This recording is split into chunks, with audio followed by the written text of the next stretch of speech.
Selamat pagi pemirsa, apa kabar Anda di pagi hari ini? Senang sekali saya Grafila Taime dapat menjumpai Anda dalam Berita Papua. Sejumlah informasi menarik dan teraktual telah berhasil dirangkum tim redaksi kami. Berikut 3 berita utama hari ini.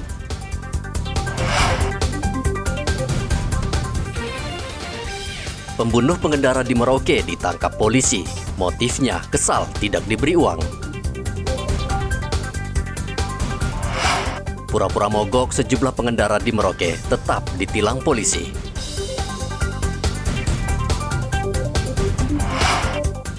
Enam jenazah korban jatuhnya pesawat Sam Air akhirnya teridentifikasi.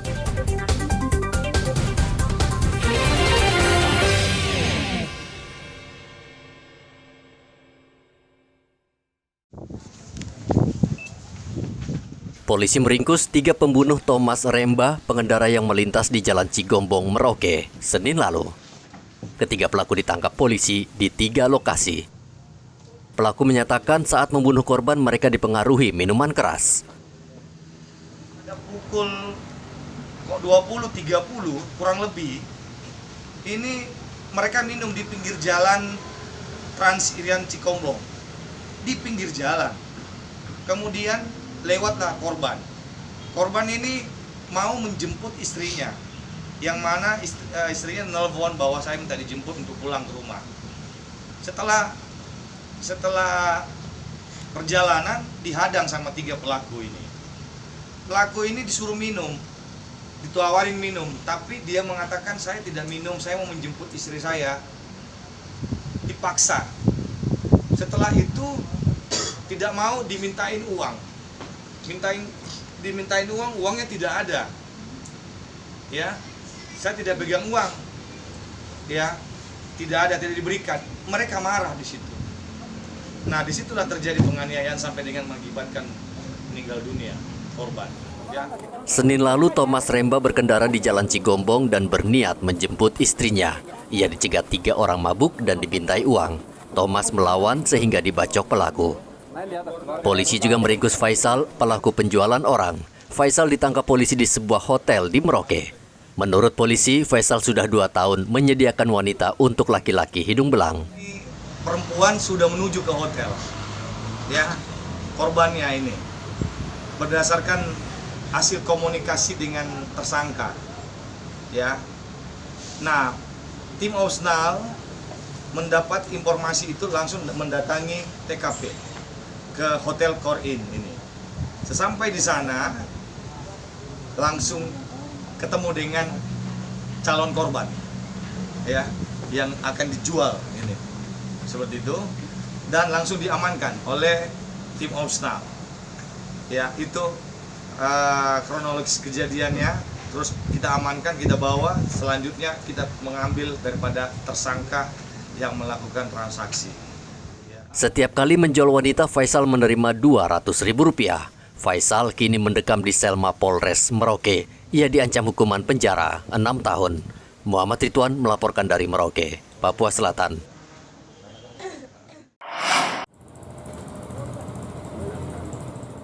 Satuan Lantas Polres Merauke Kamis kemarin menggelar razia kendaraan dalam operasi patuh. Petugas berkeliling kota mencari pengendara yang melanggar lalu lintas. Cara ini cukup efektif karena banyak pengendara yang tertangkap karena melanggar peraturan lalu lintas. Namun sebagian pengendara mencari berbagai cara untuk menghindar. Ada yang berpura-pura mogok. Ada pula yang beralasan sedang mencari adiknya yang hilang. Namun intinya mereka tidak memakai helm, bahkan tidak membawa SIM.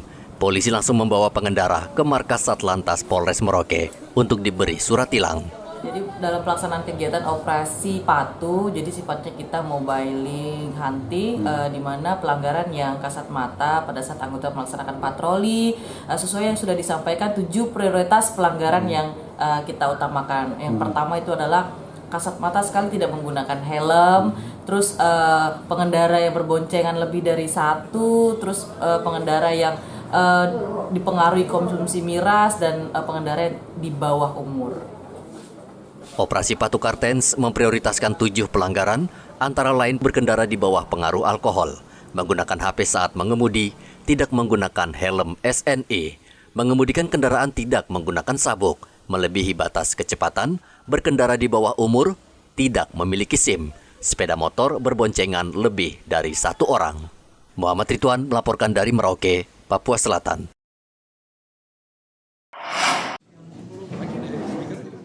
Tim Dokes Rumah Sakit Bayangkara Jayapura berhasil mengidentifikasi 6 jenazah penumpang pesawat Sam Air yang jatuh di Yalimo pada 23 Juni lalu.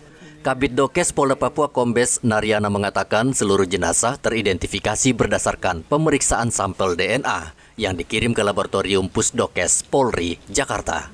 Sampel DNA tersebut diambil dari korban dan anggota keluarga, lalu dicocokkan untuk mengetahui identitas korban. Kerjasamanya dari keluarga, untuk kita ambil sampel darah dari hubungan keluarga yang dekat. Alhamdulillah atas kerjasamanya, hal itu sangat membantu kami.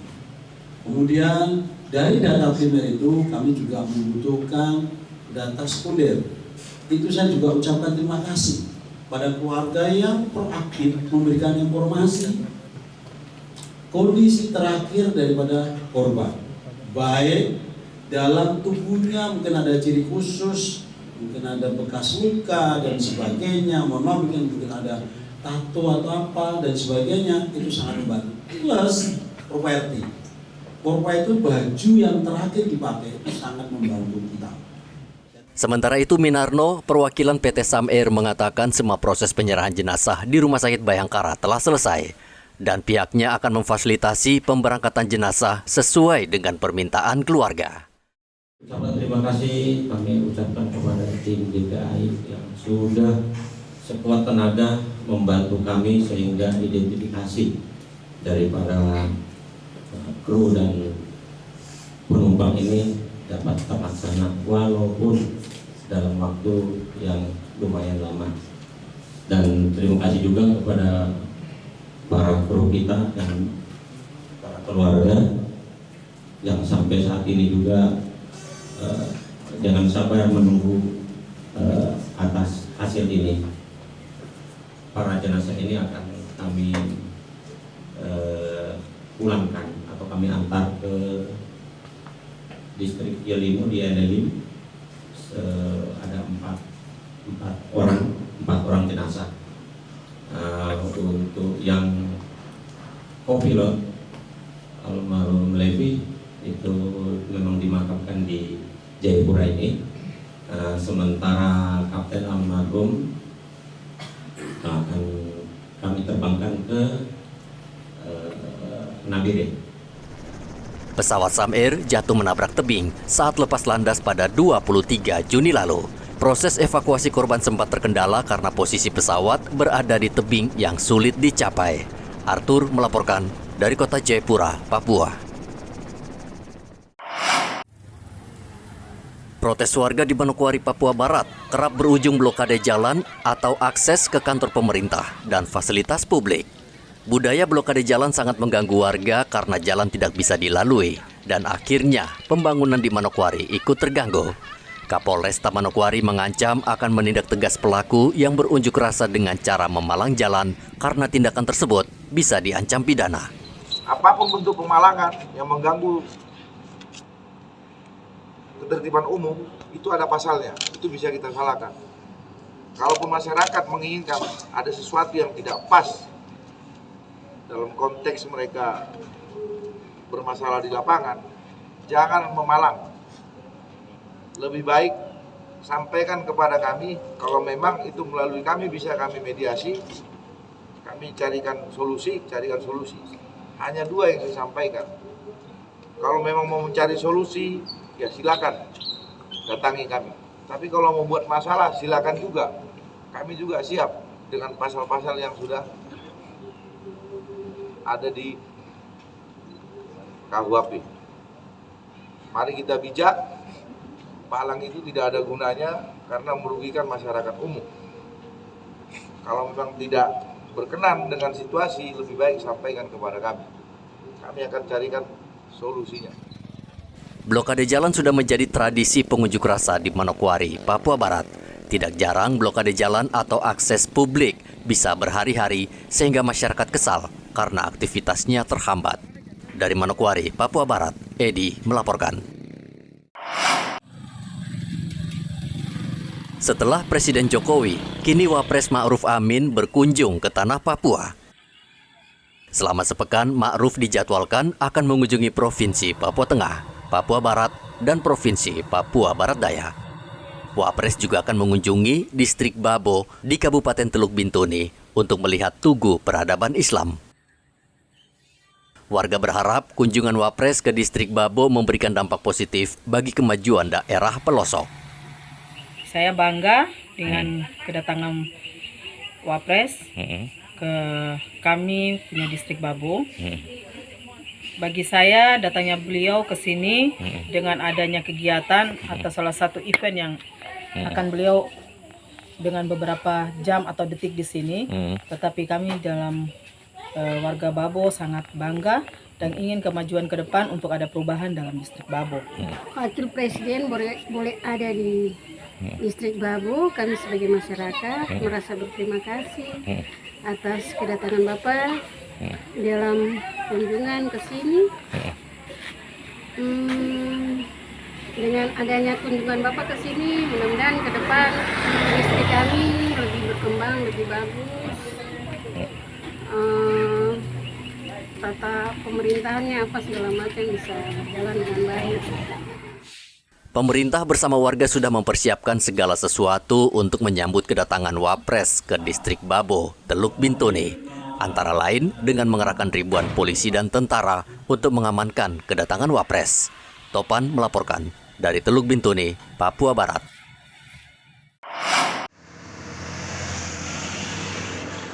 Menjelang peringatan HUT ke-78 RI, penjualan aksesoris 17-an sudah mulai ramai di Merauke. Ahmad dan para pedagang lain setiap tahun memanfaatkan momen itu untuk mencari rejeki dengan menjual bendera dan pernak-pernik HUT RI. Iya. Apa saja yang dibawa ini, Mat? Ini ada umbul-umbul sama rumbai, bendera, sama aksesoris yang lain. Tiap tahun kesini, Mat, ya? Iya, udah 3 tahun kesini. Dari mana? Garut? Garut. Garut. Mat, ini kamu jual yang paling murah apa saja ini? Yang paling murah ini. Mana tuh? Ini sama ini. Oh, itu berapa kamu jualnya? Paling jual dari angka 10 ribuan. Terus yang paling mahal? Yang paling mahal yang ini nih. Umbul-umbul itu, rumbai. Rumbai. Berapa harganya itu? Ini bisa 350 sampai 400. Berapa meter itu? Ini 10 meter ada lah. Mat, kalau kamu jualan ke sini bawa barang semua pasti habis ya?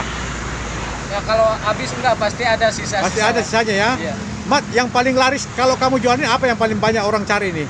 Yang paling banyak orang cari umbul-umbul sama bendera. Bendera kecil itu? Iya, bendera buat di rumah itu. Buat di rumah itu ya? Itu pasti. Kalau sekarang ini gimana? Daya beli masyarakat sudah mulai ramai apa gimana? Kalau sekarang belum terlalu ramai. Oh gitu. Biasanya kapan biasanya? Dekat-dekat hari 17-an itu? Iya. Baru ramai ya? Iya, betul. Kamu berapa orang kesini, Mat, jualan? Kemarin kesini 6 orang. 6 orang ya? Iya. Bendera yang dijual beragam ukuran mulai dari yang besar hingga berukuran mini dengan harga yang bervariasi. Muhammad Ridwan melaporkan dari Merauke, Papua Selatan.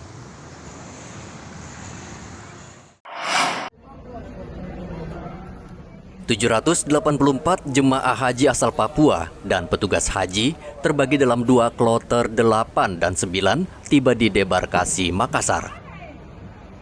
Mereka disambut PPIH Debarkasi Makassar, PPIH Provinsi Papua. Ketua Majelis Ulama Indonesia MUI Provinsi Papua, Syaiful Islam Al-Payage, berharap para jemaah menjadi haji mabrur dan menerapkan nilai-nilai ibadah haji dalam kehidupan sehari-hari. Satu hal yang paling penting bagaimana kita bisa menerapkan dalam kehidupan kita sehari-hari di rumah, di kantor, di sekolah, dimanapun kita berada, bagaimana nilai-nilai ibadah haji bisa diterapkan dalam kehidupan kita masing-masing. Bagaimana kita sholatnya bagus, sholatnya harus tidak pernah kita ketinggalkan, juga ibadah sosialnya harus bagus, nilai-nilai keikhlasan, nilai-nilai kesabaran, nilai-nilai silaturahmi itu bagaimana kita tingkatkan. Itulah makna daripada hakikat haji yang mabrur. Lebih dekat, lebih mendekatkan diri kita kepada Allah Subhanahu wa Ta'ala. Para jemaah haji beristirahat selama beberapa hari, lalu kemudian akan kembali ke daerah masing-masing. Kita menerima dan menyerahkan kloter 8 asal Papua yang terdiri dari 391 jamaah yang tiba pada hari ini. Sebenarnya kloter 8 debarkasi Makassar ini jumlah berangkatnya itu 392. Ya, tapi sampai di Arab Saudi ada mutasi keluar 3 orang dan ada mutasi masuk 2 orang yang pada akhirnya jumlahnya menjadi khusus untuk Provinsi Papua jumlahnya 384 dan ada mutasi masuk 2 orang dari Kabupaten Bone menjadi 386 ditambah 5 petugas menjadi 391 yang tiba dengan selamat di embarkasi di Provinsi Makassar. Kedatangan seluruh jemaah haji asal Indonesia akan berakhir pada 3 Agustus mendatang dengan jumlah 44 kloter atau sekitar 16.800 orang dan berasal dari 8 provinsi yang tergabung dalam embarkasi dan debarkasi Makassar. Dari kota Jayapura, Papua, Hendra melaporkan.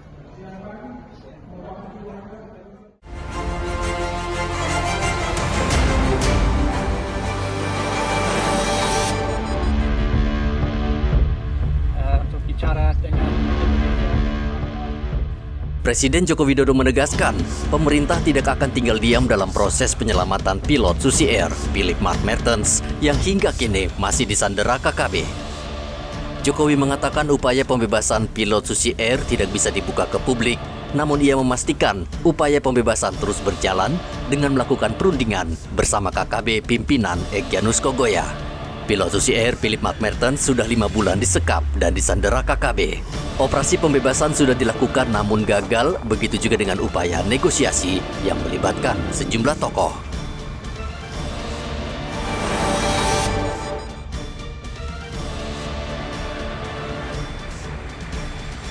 Satgas Pengamanan Perbatasan Papua New Guinea mengevakuasi seorang warga yang terseret banjir bersama sepeda motor yang ditumpanginya di kilometer 128 Merauke. Menggunakan tali 10 meter, sejumlah tentara berusaha menyelamatkan korban yang bernama Wilda dan duduk di bangku sekolah menengah pertama.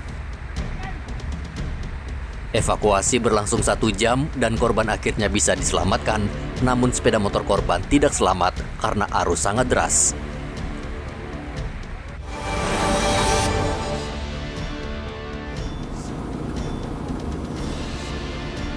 Cuaca buruk yang melanda perairan selatan Papua menyebabkan nelayan di pesisir Lampu 1 dan Pinaloka, Merauke menganggur. Mereka memilih menunggu cuaca membaik karena mencari ikan dalam kondisi cuaca yang tidak bersahabat bisa mengancam keselamatan nyawa mereka. Gelombang laut yang tingginya mencapai 3 meter menyebabkan perahu mereka rusak akibat saling berbenturan. Bagian yang rusak parah biasanya sayap atau semak.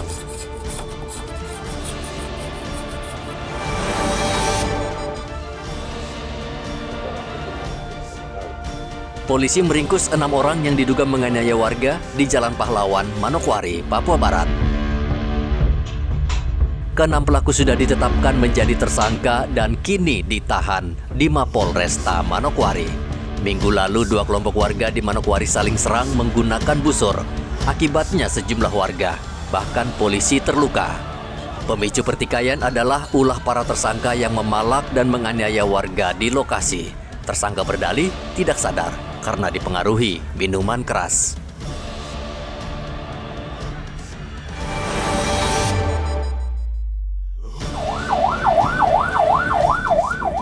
Mayat pria ditemukan tergeletak bersama sepeda motor di halaman rumah Jalan Ternate, Merauke. Kejadian ini mengejutkan warga yang kemudian langsung melapor ke Polres Merauke. Dari hasil olah TKP ditemukan identitas korban bernama Thomas, berusia 55 tahun. Franciscus, saksi yang bekerja sebagai penjaga rumah, mengatakan saat itu baru keluar rumah dan terkejut melihat mayat tergeletak di halaman rumah. Polisi menyita sejumlah barang bukti seperti dompet, sandal, dan lainnya, namun belum bisa memastikan penyebab kematian korban.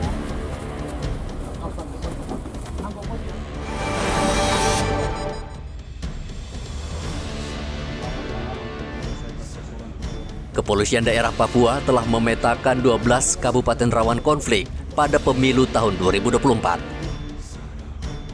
Ke-12 kabupaten tersebut akan menjadi perhatian serius Polda Papua agar kerusuhan pada pilkada sebelumnya tidak terulang pada pemilu 2024. Mabes Polri saat ini menyiagakan ribuan personel Brimob Nusantara apabila terjadi peningkatan gangguan keamanan di Papua.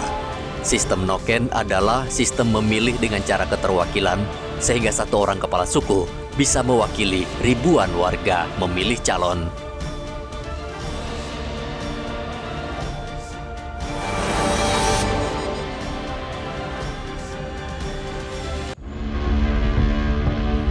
Bom udara peninggalan Perang Dunia Kedua seberat 250 kg ditemukan di kompleks perumahan dinas Lanut Silas Papare, Jayapura. Bom berukuran panjang 125 cm, diameter 30 cm, ditemukan pekerja saat membangun jalan menuju perumahan dinas Lanut Silas Papare. Bom ini berbahaya karena masih aktif dan memiliki daya ledak hingga radius 1 km. Bom udara itu langsung dimusnahkan oleh tim Densipur Kodam.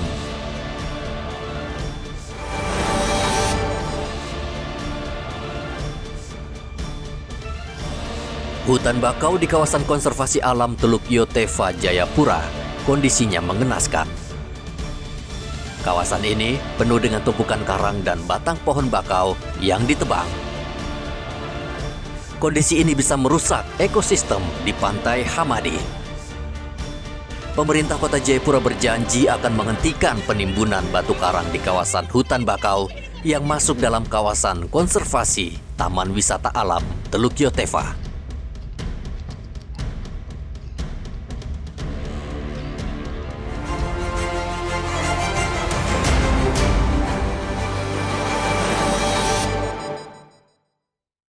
Pemirsa, informasi tadi sekaligus mengakhiri jumpa kita dalam Berita Papua. Saya Graciela Taime mewakili seluruh kru kerabat kerja yang bertugas menyampaikan terima kasih.